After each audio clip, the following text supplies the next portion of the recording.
মা খেতে পারে না। আমরা দেখেছি বাবা মেয়েদের পেটে যখন বাচ্চা এসে যায় 1 মাস 2 মাস 3 মাস 4 মাস খেতে পারে না, বমি বমি ভাব। মুসলমান শুয়ে থাকতে পারে না, বসে থাকতে পারে না, খেতে গিয়ে খেতে পারে না। সেই মাকে যারা গালি দেয়, সেই মাকে যারা বাড়ি থেকে বের করে দেয়, সেই মাকে তারা দেখতে পারে না, তাদের মতো কত বাঘা কুলাঙ্গার সন্তান জমিনে বেঁচে না থাকাই ভালো। মুসলমান সন্তান যখন পেটে রাতে দেয়, মা শুয়ে দেখতে পারে না, ঝাল দিতে পারে না।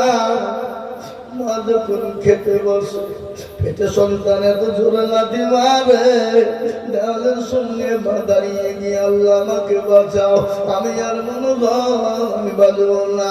এই করতে করতে 9 মাস যখন কেটে যায়, মায়ের কাছে 9 মাস 9 বছর নয়, 9 মাস মানে তার মায়ের কাছে 90 বছরের কষ্ট।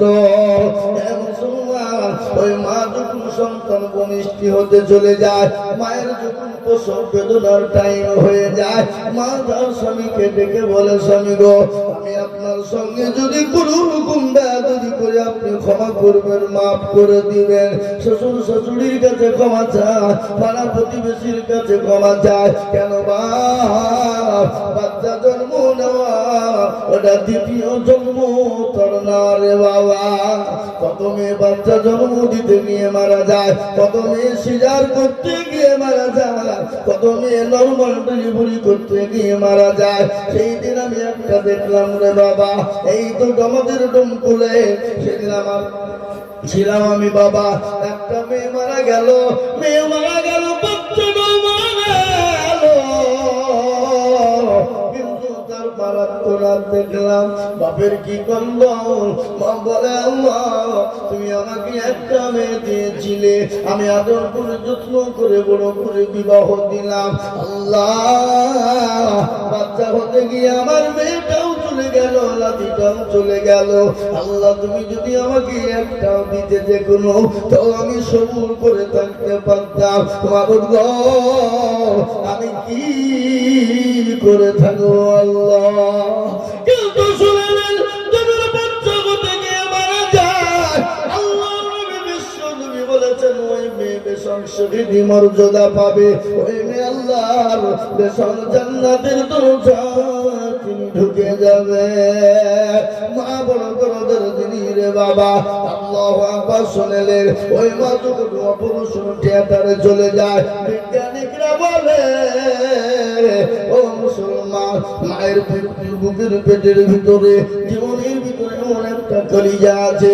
ও মুসলমান, ওই সন্তান যখন ভূমিষ্ঠ হওয়ার সময় হয়, ওই বিজ্ঞানীরা বলে মায়ের কলিজার সন্তান এত জোরে লাথি দেয়, এত জোরে লাথি দেয়। ওই লাথিটা যদি কোনো পুরুষকে মারা হতো, ওই কোনো পুরুষের কলিজায় মারা হতো, ওই পুরুষ সঙ্গে সঙ্গে কলিজা ফেটে মারা যেত। মায়ের কলিজাতে সন্তান যখন লাথি দেয়, রক্তের ভূমিকানি ছুটে যায়, কেজি কেজি তাদের তারা রক্ত ঝরে যায়। ও মুসলমান, বিজ্ঞানীরা বলে ওরকম রক্ত যদি কোনো পুরুষের শরীর থেকে সরে যায়, অনেক পুরুষ মারা যেতে পারে। এ মুসলমান গো, তারপরে যখন সন্তান ভূমিষ্ঠ হয়ে গেল, মা 1 মাস 2 মাস 3 মাস সন্তান বড় হওয়া পর্যন্ত মা রাত্রি জেগে থাকে, মা ঘুমাইতে পারে না। কেন? আমার বিবি 1.5 মাস হলো বাচ্চা হয়েছে, 1.5 মাস। আমি তো জলসা করে রাতে বাড়ি যাই, রাত্রি 12টা 1টা 2টো 3টে পর্যন্ত আমি বাড়ি ঢুকি। বাড়িতে গিয়ে দেখছি ছেলেকে কোলে করে নিয়ে আদর করে, ছেলেকে কোলে করে নিয়ে রাত্রি 12টা 1টা 2টোর সময় আদর করে। ছেলে ঘুমায় না, মা ঘুমায় না, ছেলে কাঁদে, মা তাড়াতাড়ি কোলে তুলে নিয়ে বুকের দুধ পান করায়। আমি রাত্রি 12টা 1-2টোর সময় যখন বাড়ি যাই, আমি বাড়িতে গিয়ে ডাক দিয়ে বলি অমুকের মা আজ খোলো। বলে হ্যাঁ আসতেছি, দরজা খুলছি। বলে এখনো ঘুমাও না? বলে কি করে ঘুমাবো, আমার কলিজার সন্তান তো এখনো ঘুমাই না। মায়ের কষ্টের শেষ নাই। বাচ্চা মা থেকে নিয়ে ও মুসলমান বাচ্চা মানুষ না হওয়া পর্যন্ত মায়ের শরীরে শান্তি নাই। ওই মাকে যারা গালি দেয়, যারা মাকে মারে, যারা মাকে বাড়ি থেকে বের করে দেয়, তাদের মতো আপনার কোরআনগার সন্তান এ জমিনের উপর থাকতে পারে না। তাই মুসলমান দরদি আমার ভাইয়েরা, আল্লাহ ওয়ালা দিন ওয়ালা ইমান ওয়ালারা, মা কত দরদের জিনিস আর একটু আপনাদের শুনিয়ে দিই। আল্লাহ নবী বিশ্ব নবী বলেছেন মেয়েদেরকে মাকে মেরো না। কেন জানো? মা বড় আদরের জিনিস। মা যদি একটা বার তোমার জন্য বদুয়া করে দেয়, তুমি তো জাহান্নামে চলে যাবে। তুমি যতই নামাজ পড়ো, রোজা করো, কলমা পড়ো, জিকির করো, তাসবিহ করো, মাকে যদি গালি দাও, মাকে যদি তুমি মারো, তোমার জন্য জাহান্নামটা ওয়াজিব হয়ে যাবে। আজকে অনেকে আছে না, মাকে গালি দেয়, মাকে মারে, মায়ের পাতে ভাত করে না, আবার মসজিদে যে সুবহানাল্লাহ সুবহানাল্লাহ করে। আল্লাহ বলছে একবার মরে দেয়, তোর হুলকে মেরে মঞ্জান ভেঙে দিব। তোর মনে ঠিক না বেটি করে কোনো কথা নাই ভাই। মায়ের দোয়ায় সন্তান আল্লাহর ওলি হয়ে যায়। মায়ের দোয়ায় সন্তান আল্লাহর ওলি হয়। কিরকম আল্লাহর ওলি শুনলেন? একদিন বাইজিদ বুস্তামি রহমাতুল্লাহ আলাইহির একটা ঘটনা মনে হয়ে গেল। গভীর রজনী, বাইজি শুয়ে আছে, মা শুয়ে আছে, ঈর্ষা লেগেছে, পিপাসা লেগেছে। মা ডাক দিয়ে বলে বেটা বাইজি একটু পানি দে, একটু পানি দে রে বাবা, আমার পিপাসা লেগেছে, আমার নলিটা মতনে শুকিয়ে গেছে বাবা। ছোট ছেলে বাইজি আগাপিক করে উঠে দিচ্ছে, পানিতে পানি নাই। পানি কোথায় পাবে, কোন জায়গা থেকে পানি আনবে? অনেক দূর পানি আনতে চলে গেলেন। পানি আনতে যাওয়ার পরে পানি নিয়ে এসে মায়ের কাছে এসে দেখছে মা ঘুমিয়ে গেছে। বাইজির গিলাসে পানি নিয়ে দাঁড়িয়ে রয়েছে। মা কিন্তু পানি, মা কিন্তু ঘুমায়। বাইজি কিন্তু মাকে ডাক দেয় না। মা ঘুমিয়ে আছে, তা ঘুমিয়ে থাক, আবার যখন চেতন পাবে পানি চাইবে। বাইজিদের মা ঘুমিয়ে রয়েছে। ফজরের আযান হয়ে গেল। আসসালাতু খায়রুম মিনান নাওম। এর মানে কি? তোমাদের নামাজের থেকে ঘুম উত্তম নাকি? ঘুমের থেকে নামাজ উত্তম। কিন্তু আমাদের সমাজ, আমাদের মুসলমানেরা বেলা 8টা-10টা পর্যন্ত ঘুমায়, ফজরের নামাজ পড়ে না। পড়ে গো কথা কয়? ফজরের নামাজ যদি কেউ না পড়ে, আল্লাহ তার চেহারা থেকে নূরকে তুলে নিবে, তার চেহারা খারাপ হয়ে যাবে।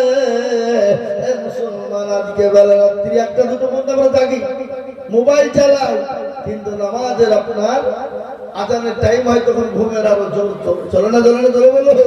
মুসলমান জীবনের কোনো মূল্য নাই, কখন চলে যাবা। নামাজ পড়ো রে যুবক, নামাজ কবে পড়বা, কখন নামাজ তুমি শুরু করবা? বিশ্বাসের বিশ্বাস নাই, চোখ দুটো যদি বন্ধ হয়ে যায়। কেমন করে ঘুমাও তুমি, ফজর করে কাজা, কেমন করে ঘুমাও তুমি, ফজর করে কাজা। এমন তো হতে পারে জোহরে জানাজা মানুষ, এমন তো হতে পারে জোহরে জানাজা। হতে পারে না? কথা বলেন। মুসলিম মাইনে জন্ম নিলে, মুসলিম মাইনে জন্ম নিলে মুসলমানের ঘরে, কাফের মুমিন পার্থক্য হয় নামাজের হালতে। মানুষ কাফের মুমিন পার্থক্য হয় সালাত রাতের উপরে কেমন করে ঘুমাও তুমি ফজর করে কাজা এমন তো হতে পারে জোহরে জানাজা মানুষ এমন তো হতে পারে জোহরে জানাজা এই জীবনে নামাজ কবু পড়িও না কাজা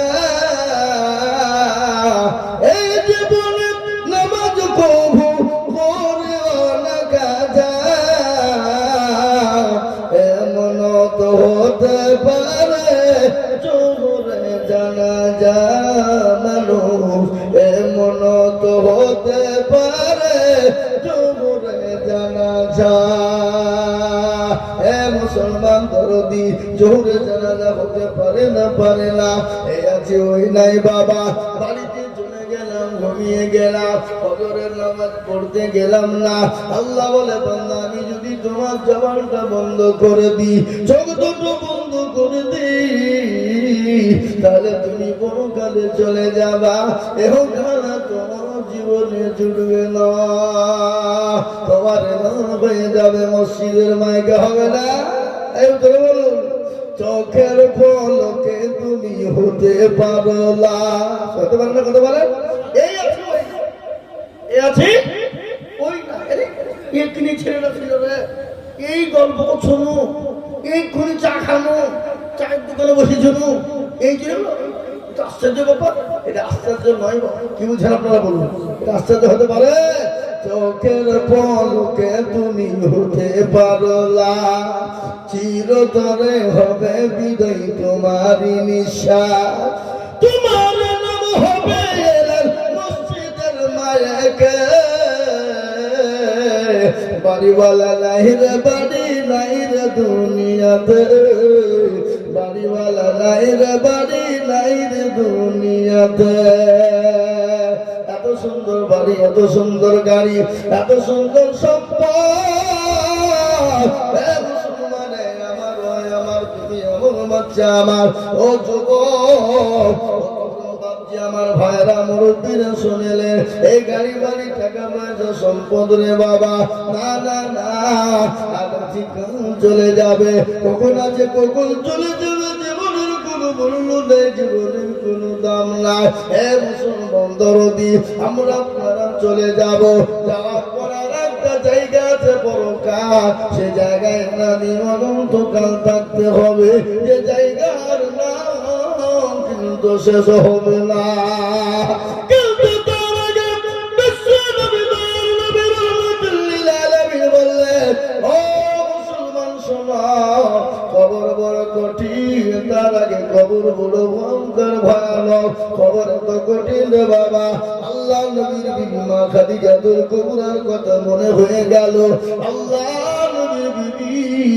মা খাদিজার কথা মনে হয়ে গেল নবী একদিন দুদিন তিন দিন পরে বাড়িতে গেলেন বলে দেওয়ার পরে বাড়িতে গিয়ে বিবি খাদিজাকে বললেন খাদিজা কেমন আছো খাদিজার চেহারা দিকে নবীজি তাকিয়ে দেখলেন হযরতে মা খাদিজার চোখ বড় পানি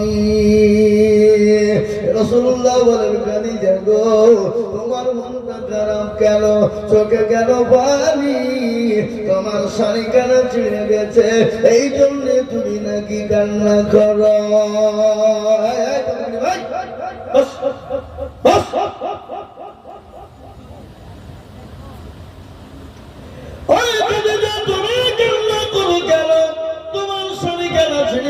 কোনো তলি দেওয়ার জায়গা নয় সেলাই করার কোনো জায়গা নাই এই জন্য তুমি কান্না করো নাকি খাদিজা বলেন ইয়া রাসূলুল্লাহ নবী গো আমার শাড়ি কেনা ছিঁড়ে গেছে এই জন্য কান্না করি না বলে কেন আমার বাড়িতে 3 দিন আঁকা জ্বলে না চুলো জ্বলে না এই জন্য তুমি কি কান্না করো খাদিজা খাদিজা বলেন ইয়া রাসূলুল্লাহ নবী গো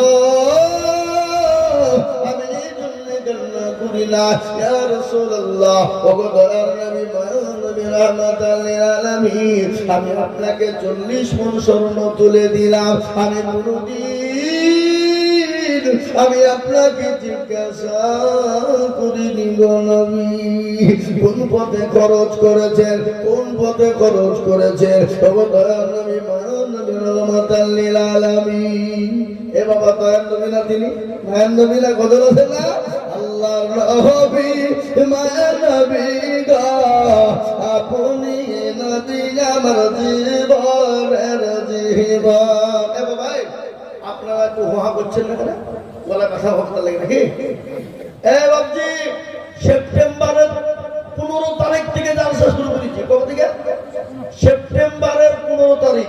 প্রতিদিন চলছে, প্রতিদিন। এখনো একবারে রোজার আগা দিন পর্যন্ত একদিনও ফাঁকা। এটা আমি আপনাদেরকে গল্প করে দেখেন, ডায়েরি দিচ্ছে দেখেন। রোজার আগা দিন পর্যন্ত একদিনও ফাঁকা না, বা কোনদিন দুটো আছে, কোনদিন দুটো করেও আছে। এই নভেম্বর মাস আসছে, 48টা জলসা আছে, ডবল ডবল। 30 মাস জলসা হলো 48। কি বুঝলেন?